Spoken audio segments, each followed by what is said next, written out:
guys, how you doing today? I wanted to show you two new plants that I picked up both at Walmart. This one is a wide leaf bird's nest fern. She had a little bit of damage on her when I first got her, but nothing major. She's pushed up this new leaf, and then she's got another one right here. Let's see if you can see that. And then there's another one down here.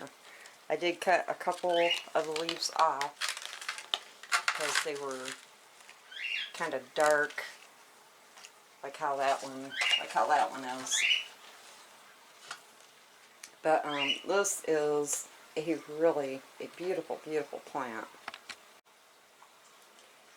And the care on her is pretty darn easy. She's pretty much like any other fern. You want to keep it evenly moist. You don't want to keep it wet, really saturated. But and she likes like a medium light.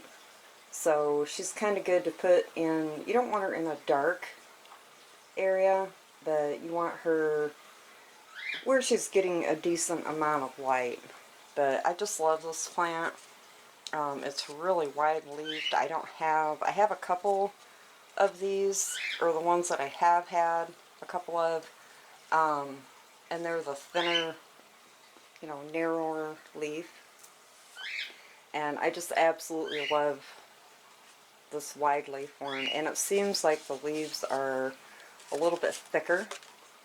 So I'm hoping it's quite a bit easier to take care of than some of the other ferns that I love and I just can't seem to grow. I always kill them, like the mainhair fern or the rabbit foot fern. I do not have luck with those plants.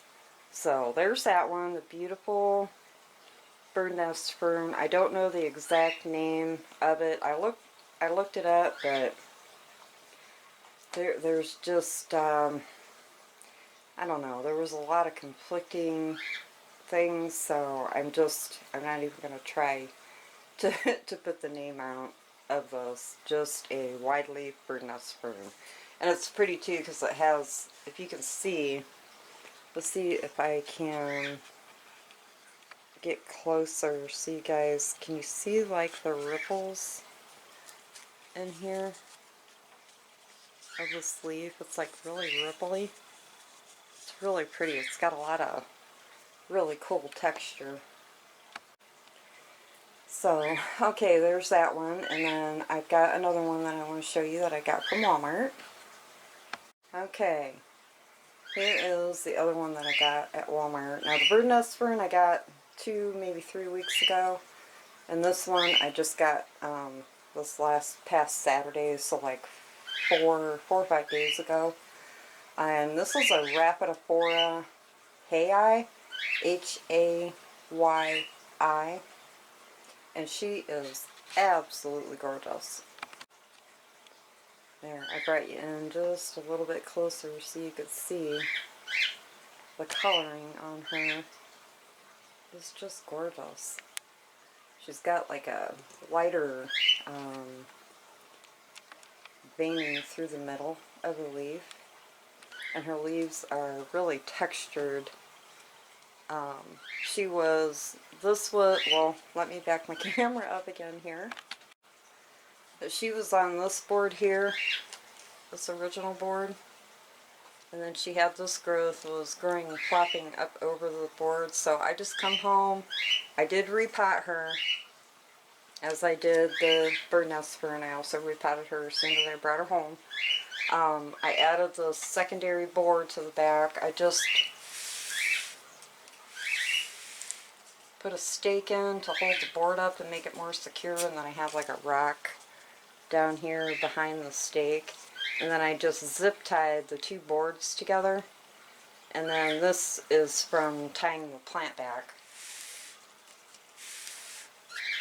because this zip tie is not touching the plant, it's only holding the boards together. And then I use you can see right here,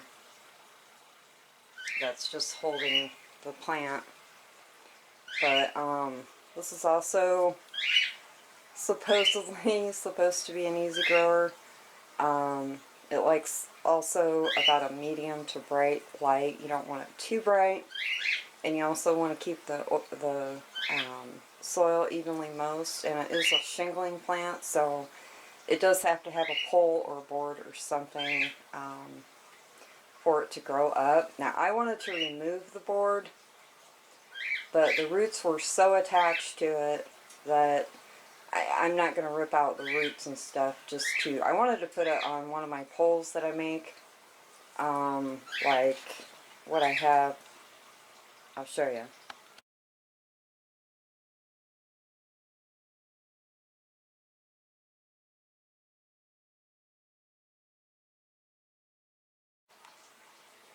Like this pole right here, it's just a piece of wood with cocoa fiber wrapped around it and twine.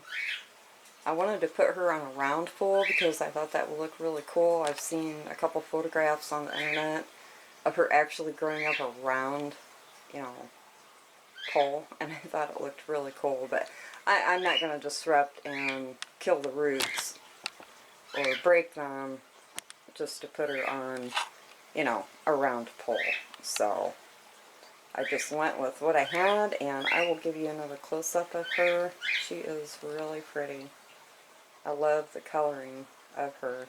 Now I also have the dubia. She is her leaves are about the same shape-wise, but the coloring, she has a lot of silver. I ended up having to put her in a terrarium because I just was not having no luck with her.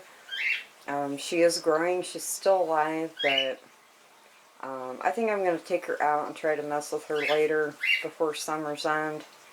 But, alright guys, those are my two beautiful new plants. My wide-leaf birdnest fern. Very, very pretty. I just absolutely love her. And my new Rhaphidophora Hayi, H-A-Y-I. I think the birdnest fern was about $12 or $13 at Walmart. It was by Costa farms, and then the Rhaphidophora was about 20. Also by Costa farms. So a good deal, because considering what they cost online, plus you gotta pay for shipping. So I was okay with that. So alright guys, those are my two new babies, and I will be having another video. I ordered another plant, and I'm really, really excited about it. She's supposed to be here Saturday. Today is Wednesday, but we will see. I will show her to you. I don't know if I'll do an unboxing or just show her to you later. But, alright guys, I will talk to you later, and you have a great day. Bye. Peace.